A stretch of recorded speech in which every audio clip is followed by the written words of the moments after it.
Welcome back to the Bills of the Boys. I'm your host, Chris. I'm here with Ben and Travis, as always. And tonight we got a special guest, Greg Rousseau from the Buffalo Bills. Welcome aboard, brother.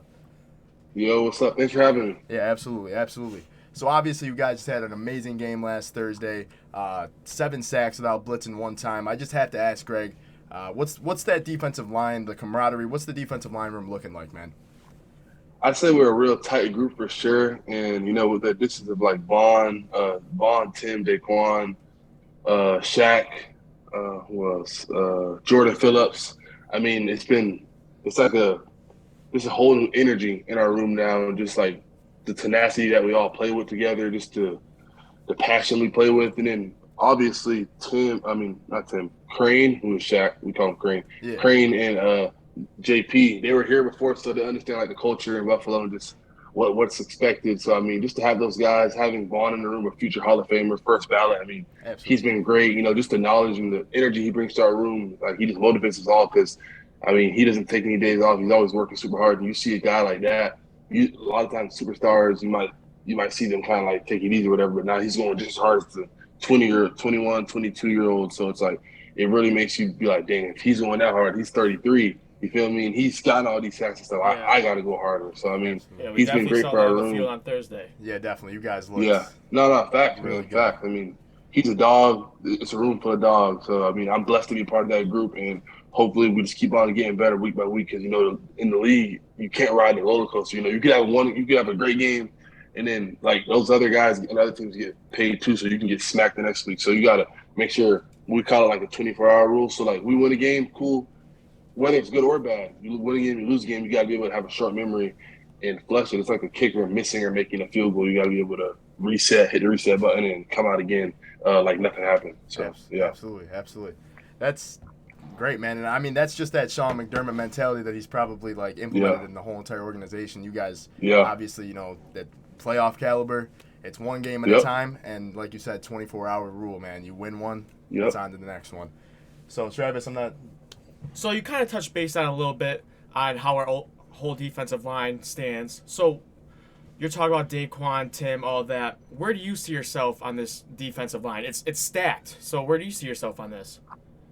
I mean, going back to what you were talking about, Coach McDermott, he preaches 111th, and really whenever I'm out there, I'm trying to do my job. And my job at some place might be rush the passer the best I can, stop the run the best I can, whatever it is. And whatever I'm doing, I'm going 100 miles per hour and trying to get that job done. And I feel like as the season goes on, roles kind of define themselves towards the middle, towards the end of the season, and everybody knows what's expected out of them specifically. But I mean, at this point, I know I'm just going out there and week in and week out trying to play my best ball. Absolutely. Right on. Absolutely, man. Ben, I'm not sure what you got next for. Yeah, so I know that you came from playing in Florida. What's it like coming to playing in Buffalo in a whole different environment? With being hot in Florida and coming, and now you play games in negative degree weather. How's that? Yeah, how's that treating you? I'd say it was wild at first, but I definitely got used to it.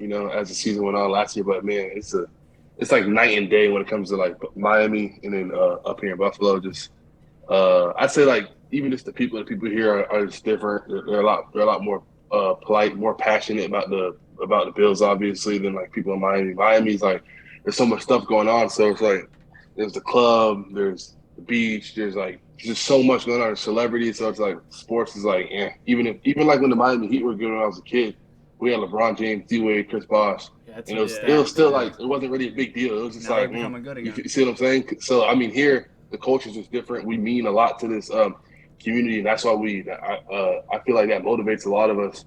It gives us a little bit of extra motivation, and we know that we're trying to help get a Super Bowl, obviously, for us as players and coaches and the organization, but also for the fans, and just because we know we mean a lot to the city. Absolutely. So yeah, it's special here for sure. Yeah.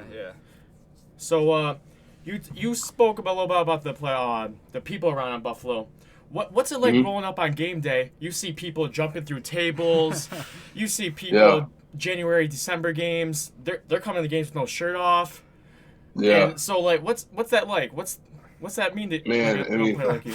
I mean, you look in the stands. If you're thinking, like on the field, if you're like, man, it's cold out here. You see somebody with no shirt on, you're like, man, if he could do it up there, he has no clothes on at all. he's only wearing shorts or whatever. And Like, come on, I got full pads and a helmet on. So I mean, it's great. We really feed off the fans during the game, and y'all know like Orchard Park, that stadium gets crazy. Oh, yeah. It gets real crazy, especially when it's all the way full. So I mean, it really helps us out. I feel like it's great. Right. Well, Greg, you know the biggest difference between us in the stands and you on the field is we probably have like 10 to 15 beers in us, so we don't really feel it as much. No, like that kind of like helps us. It's like an extra blanket. I was gonna say they're all drunk off their ass. I was gonna say, so normally we're they don't feel nothing. Yeah, so that kind of helps. But Greg, you kind of touched on you know how crazy we get and how loud it is. You kind of told me the other day sometimes we're so damn loud. You'll be looking at like for the play call and you can't even hear, man. Yeah. I mean, what's it been like? Like, I've got to assume that playoff game last year was absolutely insane. But like, what was that like? Playoff game was nuts. Yeah, playoff game was nuts. I mean, those divisional games are always crazy, you know. So I mean, like I said, like it'll be like third down or whatever, and they'll put on the board like get loud or whatever. Yeah. And we obviously as a defense we have play calls that we need to execute, whether it's blitz or just a normal play. Whatever, just getting the communication, you really got to be locked in because you really got to open your ears and like be dialed in because you're like if you're just let's say just looking at the offense, get lined up and you're trying to hear the call, like just hear it. Like I won't hear it. I gotta literally like turn around, look at the person, kind of see their lips move so I can know what it is because it's that loud. Especially if you're towards like the end zones. So in the middle of the field, it's still loud, but it's not as bad. But let's say the offense is backed up or something like that, and you're at like the 20-yard line, 25-yard line, you're closer to that end zone. So now you hear the fans on both sides, and you hear the fans that are like right in front of you. So I mean, it's crazy. It's crazy, but it definitely works to our advantage for sure. Oh, it because does. They can't hear the snap count. We see the away quarterbacks. They're telling their offense like listen really close. They're telling us fans. We know what's going on, so it encourages us. I remember last year it was even. I think it might have been the Falcons game maybe when Matt Ryan and I think that actually because we were so loud they didn't hear the snap and there was actually a delay of game and I was in the crowd sitting with Chris, and I think it kind of means something to us too when we can cause a delay of game. Yeah, it's kind of cool because like we kind of caused that, kind of trying to help you guys. We caused it. Right. Yeah, it's crazy. Yeah, it's real life though. Like, it doesn't get no realer than that. Like fans and having a live stadium, it's really home field advantage. It can really affect the game. 100%. For sure. You speak on home field advantage. You know Bills Mafia travels well. You had that game in SoFi Stadium last Thursday. You kind of told me we were loud out there, man. We were real loud out there. Yeah. Bills fans travel well, don't they? I mean, every game I got to imagine we got a decent amount of people. Everywhere. Yeah, whether we're going to Miami, even in Kansas City, just wherever we go, there's always a whole bunch of Bills fans. And whenever we have positive plays, whether it's a pick, touchdown, it's like almost like it's kind of like a home game at some point. So it gets crazy. Absolutely. So speaking of, they kind of touched on the weather. It was so hot on Thursday, man, in that field. Like, you guys drenched in sweat before the game even started. You kind of told me you were a little shocked that the field didn't have AC or anything like that. Were the whole, like, did you guys know that before you came in, or was that just, like, something that, like, you guys like, walked in and kind of were, like, blindsided by it a little bit? I mean, yeah, honestly, I kind of was. Just because, like, I would never try to pay attention to if it was indoors or outdoors because it looks like a dome, like at least on TV. Right. You feel me? Like the whole entire roof is covered. 100%. But it's like, and there's not a lot of parts of it that give to the outside, but there is like the corners of it. So it gets real hot in there. Like I didn't expect that, you know? Yeah, 100%. I get what you're saying. Like, I flew over the stadium a couple of years ago, right when they put it in, and the stadium looked like a dome. So I assumed all week that it was a dome and that it would have been like, you guys would have been like an AC or something, and that the weather wouldn't have really held a factor. But clearly it didn't hold a factor. Like I said, you guys played phenomenal. Yeah, facts. And I know for me personally, I like it hot anyways because I'm from Miami, and I feel like when it's hot, it's easier to get warmed up regardless. So I wasn't like mad about it or anything. I was just surprised that it was hot because I was like, oh wow. I thought the whole time I'm thinking it's a dome because it looks like a dome, you know? Right, absolutely. So, I mean, we'll kind of start to transfer into some questions that might go a little bit away from football, but one last Bills Mafia question. I just have to ask, in your year and a half of being here, almost 2 years, what is one of your favorite Bills Mafia memories that you might have? Favorite Bills Mafia memories? Well, when I first got drafted, me and like some of the other rookies, like Spencer, Boogie, who else was with us? Nick McLeod, Tommy Doyle. we all went to Barbell, and they really welcomed us. Like, it was great. They were like doing the singing the Bills chants and stuff, and we were like trying on different wings. So that was pretty cool. Yes, sir. Yes, sir. So I guess honestly, then my next question for you was, ironically, what is your favorite wing spot in Western New York? And Barbell. Easy. Barbell. Okay, that's our favorite. That's our favorite. So hands down. Easy. Nothing compares. So easy. 100%. Absolutely nothing compares. And I know he has a question. I'll kind of piggyback off what Chris said. So last week, Josh Allen released his go-to. He likes them hot, and then he cools down with some smooth lemon pepper wings. What's your go-to? The Cajun honey butter barbecue. Yes, that's my favorite. I get 10 of them every time I go. No-brainer. Yeah, it's a no-brainer. I've had the hot. But I feel like with wings, like I like hot wings, but I feel like sometimes it can be a little overwhelming. 100%. I don't even like if it's too hot. It's like I'm not even really enjoying it anymore. Right. It's like I'm like trying to get some water. I actually tried Josh Allen's combo last time we went. I was like, I put 10 first down with the hot, and then I did all 10 lemon pepper. I was like, yeah, these were hot. Yeah, these were hot. I was like, it comes to a point where my tongue's on fire. Like I don't really enjoy it that much. Yeah, But Josh was right though. At the end of the day, the lemon pepper kind of smoothed it down. So definitely that was a combo to try, and I'll have to try those wings that you suggested. I'm telling you right now, Greg's right. Got to. I'm telling you, the Cajun honey barbecue. Next time we go, I'll have to try it. Yeah, goes hard. It's crazy. Goes so hard. But I do have to ask, outside of football, what is one of your favorite hobbies to do that has, just that you can get your mind away from the game? Like hobbies, I say. I don't do it as much anymore because the season started, but definitely like watching film. I mean, not watching film. What am I talking about? All right. I was going to say, you probably already do that a lot right now. No days off. Yeah. I had that in my head because I was talking about the season, and I watched more film in the season, but I do less of what I'm about to say, and it was like play Call of Duty. I played a lot of Call of Duty, like in the off season. Madden Ultimate Team is fun. Oh, yes, sir. 2K. I kind of fell off 2K, but I used to be a big 2K guy. I like Fall Guys. Oh, yes, sir. Yeah, Fall Guys is fun. I got to get like that. Huh? Little stupid games like that are always fun. Fun. Like Fall Guys, Rocket League. That shit's fun, and it's like quick too. I don't gotta like spend hella time doing it. It's one game can be like 5-10 minutes, or not even. It can be literally 40 seconds if you lose. Right. So Fall Guys is fun. Other than that, I like to go to the mall. I like binge watching TV shows. I like Game of Thrones, Power, The Walking Dead, Dexter, Prison Break. Yeah, I'm on House of Dragons. I just finished House of the Dragon. I didn't see the 4th episode. I think it dropped just now. Yeah, I think it either dropping today or tomorrow, whenever. But I've watched all 3 episodes so far. I'm gonna check that out for sure.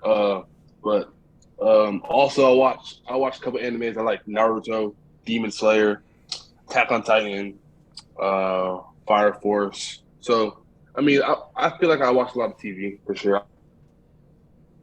I like shoes too. I'm with Adidas, obviously, so I don't really wear Nikes and stuff, but I wear Yeezys. So I got a good amount of Yeezys. So, absolutely. Yeah. So I guess you talked about the video game, man. I just have to ask, what's your system? What's your go-to system? PS5. PS5. PS5. All right. Yeah. All right. Yeah. We're all PS5 down here. Outside of football, you're pretty much just like a big kid. You just like to just hang out and just literally, do whatever. Literally, I just be chilling, man. I feel like this is like the perfect place for it because it's a chill spot. There's not much going on. There's not a lot of distractions. So, literally, I kind of be in my own zone. Whenever I have my free time, I kind of just take my mind away from it by, calling my homeboys from back in Miami, talking to I have 3 brothers, so talking to my brothers, my family, or playing the game or watching Ozark or some shit like that. Absolutely. Speaking of being a big kid. What would Greg Rousseau 10 years ago think about the fact of having this little bobblehead? Crazy. That is scary identical, man. Like, it's super on point. Yeah, I know. What would you say 10 years ago if you would have known that you'd have had something like that? That I'd have a bobblehead. I don't know if I'd believe it. I'd be like, dang, that's crazy, because I always wanted to make it to the NFL, but like, it got more real as like I got older. So I'd say more like when I got like into like the later years of high school, I was like, all right, cool. If I do good in college, maybe I can make it to the league. You know, my dream, my whole life was to make it. But I was working towards it rather than saying like, oh, I know I'm gonna make it, because I don't know. I don't have that like I'm really ambitious for myself, but at least as a kid, I wasn't thinking like, oh, I'm gonna be an astronaut, and right. You feel me? So I was like, hopefully I could be an astronaut or whatever I want to do, but like, I was like trying to just focus on the moment and what I was doing at the time. But like I'd be ecstatic if I was a kid and an older me said he would have ball with her. I'd be like, dang, that's crazy. Absolutely, absolutely. I mean, speaking of the event, I just want to say, man, you're one of the most humble dudes in professional sports that I've ever met, and I just want to say I had the pleasure of working the event. And I'm telling you right now, this guy signed probably over like 400 autographs and then signed the whole entire staff's autographs. Appreciate that. So many pictures. I'm sure his hand's still cramping from all that. But I'll tell you what. No, I'm good. this guy is probably one of the most humble guys I've ever met. And I just wanted to say thank you for that because everybody enjoyed you, man, and it was definitely a great time. I'm sure it was. No, for sure. So we'll get back on the wing topic because I know he has at least 2 more wing questions for you real quick. All right, so this is Buffalo here. I gotta know. Drums or flats first? Oh, okay. I thought you were gonna ask the blue cheese or ranch. Oh, that's coming up. That's coming up next. Yeah, blue cheese and flats. Yes, sir. Yeah. I'm blue cheese and drums. I'm not a big fan of the flats. I'm telling you right now. Real drums? Yeah, I like drums. I don't know what it is, but okay, I feel like in the flats there's like, I mean, I never noticed it as a kid, but there's like a vein in it that I don't like. The purple thing, yeah. I don't like that. Yeah, I ain't gonna lie. That's been throwing me off too. Like, and I was just talking to my friend about like that purple thing. We were saying like if it's a vein or a tendon or whatever the shit is, but like it messes with me, bro. Like, and it's actually it's kind of in the drum too, but it's not as visible. Like it's it's like only in some of them I feel like, but the flats, you see it in there. I'm like eating around it. I'm like trying to pick that like piece in the middle. Yeah, I know exactly what you're talking about. That's why I like the drums. And the crazy part is, I didn't notice it till last year. Really? And I've been eating wings my whole life. I used to be all flats, and then like I never really ever ate chicken wings like that. But now we go to Barbell on a consistent base, or like really consistently, and they obviously know they have them all nice and organized. And like if we get the same thing, I'll be like, "Do you want my flats? I'll take your drums," because you like flats. Flats. So it always works out perfectly for me. Flats all day, bro. Flats all day. Feel you on that. Flats are where it's at. But absolutely, brother. I'm not sure if you had anything else that you wanted to touch up on. Yeah. So before games, what's like your go-to song or genre of music, or what do you do to get hype before games? Go-to songs, genre of music. I feel like it's kind of like just how I'm feeling like that day. You feel me? Like whatever I've been listening to. But I mean, I like listening to Young Thug before games. I'd say that's like a easy choice. Kodak Black, because we're pretty much from the same spot in South Florida, Pompano Beach. I'm from Deerfield Beach. It's like bordering. So Kodak, some Young Thug. Love me some Playboi Carti. It's not really that hype, but it gets me like, I don't know. It's a vibe, especially like it's older stuff. Playboi Carti, like Die Lit. That's like a great album. One of my favorites from him. So, what else? I'm a big Travis Scott fan. I actually got like a Travis Scott like picture thing over there. I can show you guys after, but yeah. Sweet. You got anything? No, not. He's really covered it all. Absolutely. One question for you, just because I was always curious. So before you switched to defensive end, you receiver? Did you play receiver before that? So was that your first year of college football? Did you go in as a receiver? No, I came in as a defensive end because I played defensive end in high school, and I also played it in Little League. But I felt like as a kid and as like a younger football player, like just catching touchdowns was hella fun, Right. So I was like trying to be receiver. Rush. Huh? Different type of adrenaline rush, probably. It's kind of like when you get sacked, that probably helps you a little bit. Yeah. Now, obviously, like it's defense over everything. But back then, just like being in high school football and stuff like that, like you could affect the game more catching touchdowns in high school football than like getting sacked, especially because some of the teams barely even. They didn't pass the ball that much. Some of the teams we played against. A lot of run plays, from when I played in the league. So I played defense too. I played both sides, but definitely catching touchdowns was hella fun. I actually I had like offers from a couple schools at receiver, like Indiana, West Virginia, UCF. But my bigger offers, like I had LSU, Georgia, Miami. Oh, for real? At defensive end / outside linebacker. So I thought to myself, like, man, I'm getting bigger offers at this position on defense. Like I probably project better as a player and have a higher ceiling playing defense. So. Which obviously was the case. And it worked out really good for you. It definitely worked out because in your first year, I don't know if did you get hurt or did you redshirt? I'm not sure. Yeah, so my first year in college, I got hurt. But I was playing defensive end, got hurt. And in my second year, redshirt freshman year, came on the scene. had a pretty good season, and then I opted out my third year. 15.5 sacks to be exact in 13 games. Yeah. Trust me, I got you. Yeah. I got you. I know Yes, how sir. you took the Yes, scene, sir. man, and I'm glad the Bills grabbed you because, like I Me said, too. We don't want to see you second Josh Allen. So. we don't want to see you second Josh Allen, but anybody else, we're Nice. good. We're good. But Nice. but 100%. I mean, I'm sure Bills Mafia appreciates it too that you went to defensive end and we got you in the draft and 6'6" defensive end. You're like, it's just crazy, man. Yeah. Yes, sir. Yes, sir. Absolutely steal on and off the field. But Greg, we're not going to keep you any longer because we appreciate your time, and I'm glad you were able to come on because it does mean a lot to us. And I'm not sure if you guys have anything else that you want to touch up on before we let our guy. I just want to say, go here. I just want to appreciate the fact that you came on here because it's really cool and nice of you taking time out of your day to come and help us on here because, you know, this means a lot to us and we're trying to eventually maybe do something with it. And you coming on here really helping us. Yeah, I would. Especially not sure. even, I don't know, not even really wanting anything. So I just appreciate the fact that, you know, you took time out of your day to come help us. Yeah. No. Yeah, For I sure, really bro. appreciate For it. sure. This is a really cool experience, and this only being like our 6th podcast. Yes, Yeah. only our 6th. It's only our 6th, by the way. Yeah. So we just started the first week of preseason, so we've just been going on since then. So this is huge. That's what's up. This is That's what's up. huge. Nah, no problem. Yeah, Thanks we for really having me. I appreciate it. appreciate y'all. absolutely, brother. Yeah, I wish you guys good luck with everything too. Thank you, Uh, bro. Thank you, bro. I think the best way to end it is probably to end it with a nice solid go Bills because Yes, that's sir. how it is. All Sir. right, Go Bills. Go Bills, baby. Go Bills. Go Bills.